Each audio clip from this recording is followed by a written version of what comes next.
बिस्मिल्लाहिर्रहमानिर्रहीम। अस्सलामुअलैकुम।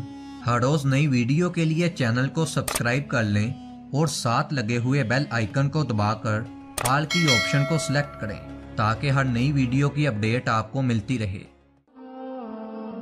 एक साहिब बयान करते हैं, कुवैत और इराक की जंग से पहले मैं कुवैत में रहता था।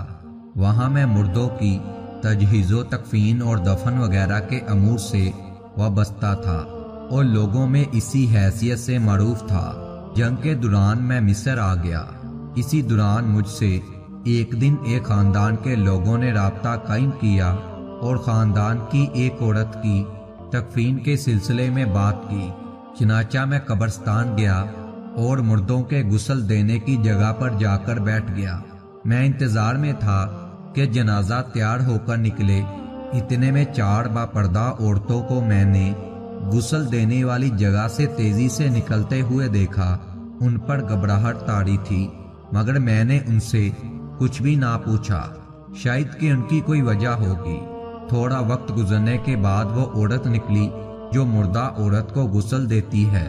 उसने मुझसे आकर कहा कि मैयत को गुस्ल देने में मेरी मदद करो।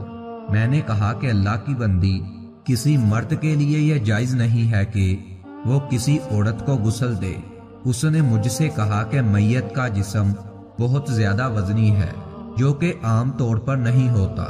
मेरा जवाब सुनकर फिर वो अंदर चली गई। किसी तरह से उसने गुस्ल दिया और उस औरत को कफन पहनाया।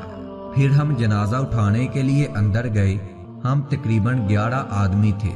जनाजा इतना ज्यादा वजनी था कि हम सब ने मिलकर जनाजा उठाया। जब हम कब्रिस्तान पहुंचे और जैसा कि मिस्र में रिवाज है कि उनकी कब्रें कमरों की तरह होती हैं, वो बुलंदी से सीढ़ी के जरिए कमरे में उतरते हैं जहां मुर्दों को बगैर मिट्टी डाले रखते हैं। जब हमने लाश को अपने कंधों से उतारा तो लाश कमरे के अंदर फैलना शुरू हो गई।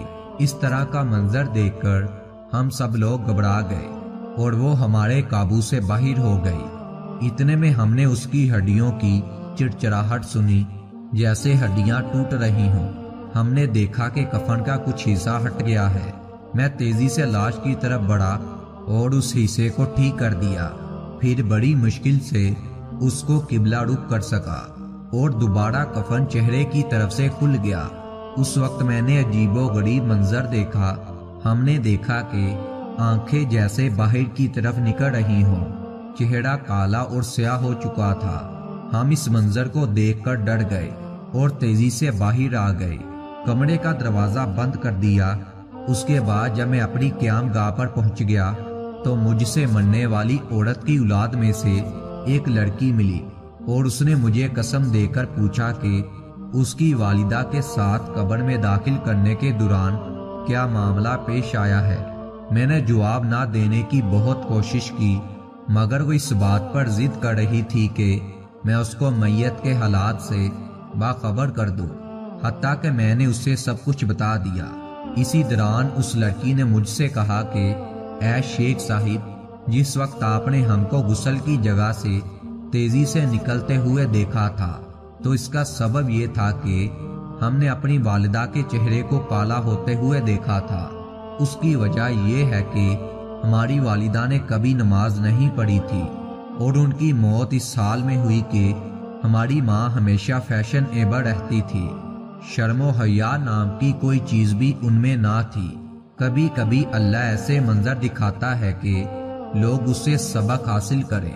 हर मौत के हालात को इस दुनिया में दिखाना हिकमत खुदावंदी के खिलाफ है कि फिर ईमान बालगैब की मुसहलत खत्म हो जाएगी।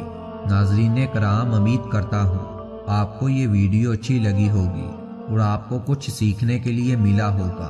तो फिर मिलते हैं अगली वीडियो में। तब तक के लिए खुदा हाफिज।